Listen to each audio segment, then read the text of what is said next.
How to enable full screen in WhatsApp web. Hi everyone, I'm here to assist you today without any delay. Let's jump right in. Open Chrome and search WA Web WhatsApp extension. Click on WA Web Plus. Then click on Install Now at the top right corner of your screen. Then you'll find this kind of screen pop up. Click on Add to Chrome. Then at the top, click on Add Extension.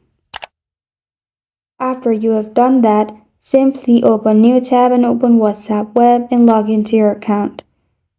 Then at the top, you will find Extension Bar, which is the puzzle-like option. Click on it.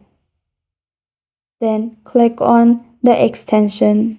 It will show this kind of screen. At the top, click on Enhancement.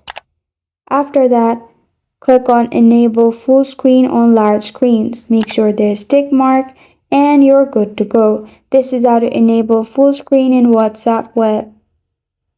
Thank you for joining me today. If this video helps you out, please leave a like and subscribe for more. Got a question or want to suggest the topic, comment below. Thank you for watching.